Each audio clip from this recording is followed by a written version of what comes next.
Students, today we have to discuss our next point, that is adding manures and fertilizers. Actual में जब हम farming करते हैं तो फार्मर्स के थ्रू फार्मिंग करने पर सॉइल में प्रेजेंट न्यूट्रिएंट्स एब्जॉर्ब होते हैं। मीन्स हमारे जो प्लांट्स हमने ग्रो किए हैं वो न्यूट्रिएंट्स को एब्जॉर्ब करते हैं ताकि वो प्रॉपर्ली ग्रोथ कर सके। बट जब हम कंटिन्यूस कल्टीवेशन करते हैं, लगातार जब हम फार्मिंग करते हैं, तो उससे सॉइल के अंदर उन न्यूट्रिएंट्स की कमी हो जाती है। पर्टिकुलर न्यूट्रिएंट्स जो भी सॉइल से एब्जॉर्ब किए जा रहे हैं, उन न्यूट्रिएंट्स की कमी हो जाती है। अब इस प्रॉब्लम से निपटने के लिए, या हम ये कहें to overcome from this problem, the farmers add manure and fertilizers to the crops. जो farmers होते हैं वो फील्ड के अंदर फर्टिलाइजर्स को ऐड करते हैं। सॉइल के अंदर कई तरह के न्यूट्रिएंट्स होते हैं जो कि फर्टिलाइजर्स के थ्रू और मैन्यूर्स के थ्रू ऐड किए जाते हैं। बट कंटिन्यूसली यदि हम एक ही तरह की क्रॉप ग्रो करेंगे तो उससे जो रिक्वायर्ड न्यूट्रिएंट्स हैं वो भी एक ही तरह के एब्जॉर्ब होंगे। मीन्स हमारे जो कुछ न्यूट्रिएंट्स हैं जो सॉइल में प्रेजेंट थे वो कम हो जाएंगे।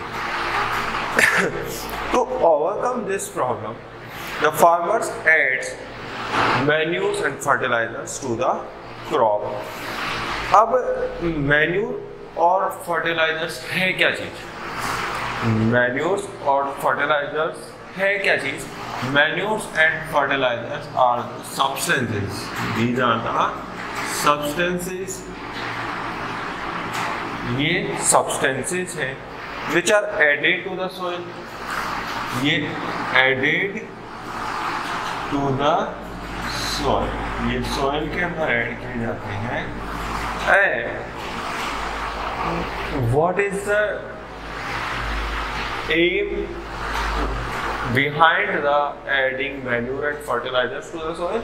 The aim is for the proper growth and development of the plants. Means ये जो हम soil के अंदर fertilizers और manures ऐड कर रहे हैं, ये क्यों कर रहे हैं? ताकि हमारे जो plants हैं वो proper growth कर सके into the फील्ड के अंदर ये प्रॉपर ग्रोथ कर सके ना।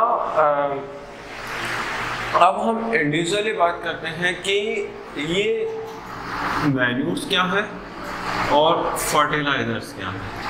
मैन्यूर क्या है एंड फर्टिलाइजर क्या है?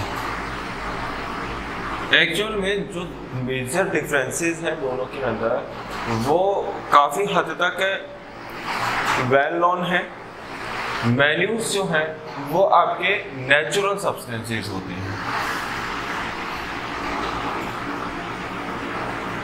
नेचुरल सब्सटेंस होता है मीन्स मैन्यूर जो हमारे डेड प्लांट्स और एनिमल्स होते हैं, या जो डेड बॉडीज होती हैं प्लांट्स और एनिमल्स की, या बायोलॉजिकल वेस्ट जो होते हैं उनसे प्रिपेयर किए जाते हैं। मैन्यूर्स जो हैं वो dead body, dead plants and animals, इनके डिकम्पोजिशन से बनते हैं।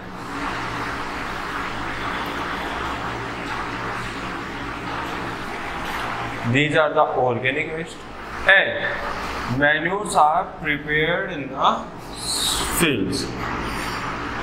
Prepared in the fields means हमारे जो वेस्ट मटेरियल हैं उनको हम फील्ड्स के अंदर छोड़ देते हैं, एक जगह पे इकट्ठा करके रख देते हैं, जिससे कि हमारे जो भी वेस्ट मटेरियल्स हैं उनको हम फील्ड के अंदर इकट्ठा कर फील्ड के अंदर उनका डिकम्पोजिशन, या हम ये कहें कि उनका उनको मैन्यूर के अंदर चेंज किया जा सकता है। एंड अदर थिंग्स, ये जो होते हैं मैन्यूर्स, उनसे सॉइल के अंदर ह्यूमस मेंटेन रहती है। Humus is ability, or humus provides the strength to hold the water in the soil. These manures are less in nutrients, means इनके अंदर जो nutrients का अमाउंट होता है वो कम होता है। जब हम इसका कंपैरिजन करते हैं फर्टिलाइजर्स से, then fertilizers are artificial or synthetic substance. Synthetic substance होते हैं ये, which are made from chemicals, which are made up of chemicals. ये chemicals से बनाए जाते हैं in the factories. ये हमारे फील्ड्स के अंदर बन रहे थे, बट फर्टिलाइजर जो होते हैं वो फैक्ट्रीज के अंदर प्रिपेयर होते हैं। इनके अंदर ह्यूमस बहुत कम होती है, less humus is present in fertilizers. And nutrients का जो अमाउंट होता है वो हाई न्यूट्रिएंट्स होते हैं।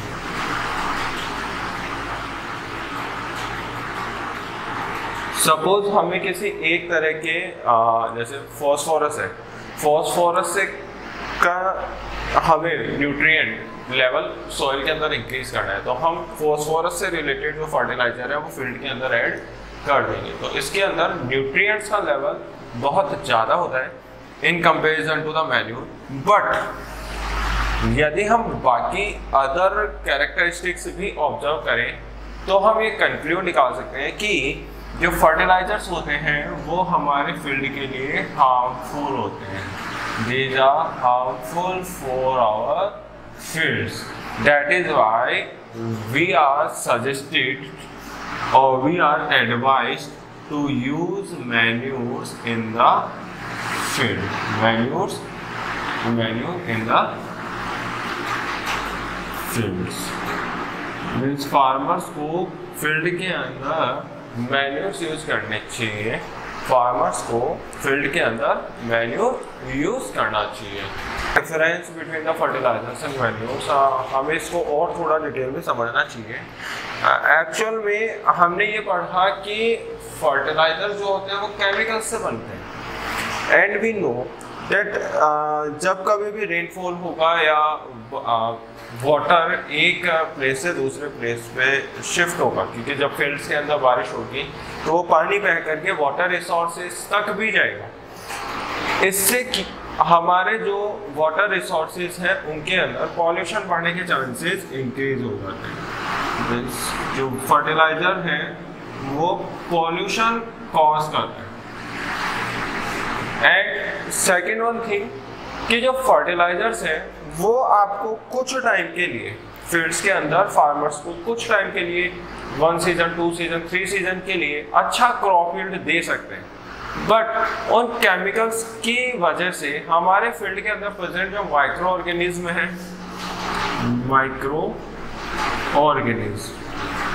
उनकी हेल्थ पे बैड इफेक्ट जरूर पड़ेगा। एंड हमारी जो सॉइल है वो अनफर्टाइल बन जाएगी। If we use fertilizers continuously for a long period of time, then our soil will become barren or unfertile, जिससे कि हमारी जो सॉइल है वो आफ्टर 2 सीजन और 3 सीजन प्रॉपर क्रॉप यील्ड हमें नहीं दे पाएगी, और या हम ये कहें कि क्रॉप प्रोडक्शन जो है वो बहुत कम हो जाएगा। अब ऐसी प्रॉब्लम्स से बचने के लिए हमें जो हमारे फील्ड्स हैं उनके अंदर मैन्यूर्स यूज करना चाहिए। यदि हम मैन्यूर्स यूज करते हैं, मैन्यूर्स यूज करने से क्या होगा, एक तो सॉइल का जो टेक्सचर है वो इंक्रीज होगा। सॉइल का टेक्सचर यहाँ पे मैं लिख रहा हूँ इसके बारे में, texture of the soil And second one thing, water holding capacity. As I told you earlier, water holding capacity, ये भी soil की increase हो जाती है in the field by adding manures in the fields. Another method to maintain the nutrients in the soil is that we have to use crop rotation technique. Crop rotation technique से भी हम soil के अंदर nutrients के level को maintain रख सकते हैं. तो now what is crop rotation?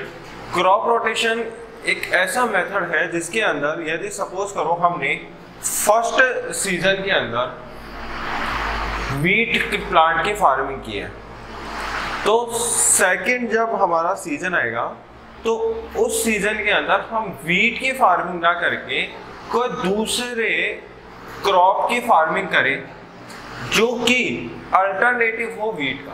Alternative in the sense जैसे वीट को केवल एक पर्टिकुलर न्यूट्रिएंट की रिक्वायरमेंट है, तो दूसरी जो क्रॉप हम ग्रो कर रहे हैं वो ऐसी हो जिसको वो वाला न्यूट्रिएंट जो वीट ने यूज किया है वो न्यूट्रिएंट इसको रिक्वायर ना हो. मीन्स एक न्यूट्रिएंट को पहले टाइम में एब्जॉर्ब कर लिया गया किसी क्रॉप के थ्रू, तो दूसरे टाइम में ऐसी क्रॉप हमें ग्रो करनी है जिसको उस पर्टिकुलर न्यूट्रिएंट की जरूरत ना के बराबर पड़े. इससे क्या होगा कि सॉइल के अंदर फर्स्ट टाइम में फर्स्ट न्यूट्रिएंट एब्जॉर्ब हो गया, जितना हमारा स्टोर हुआ वो एब्जॉर्ब हो गया. सेकेंड टाइम में हमारे पास फर्स्ट न्यूट्रिएंट की कमी है, पहले वाले न्यूट्रिएंट हमारे पास लेस अमाउंट में, तो हम ऐसी क्रॉप ग्रो करें जिससे कि किसी दूसरे न्यूट्रिएंट की रिक्वायरमेंट्स फुलफिल हो सके. इससे हमारे सॉइल के अंदर जो न्यूट्रिएंट्स का बैलेंस है वो मेंटेन रहेगा और हमें बेटर क्रॉप यील्ड ऑब्टेन होगा.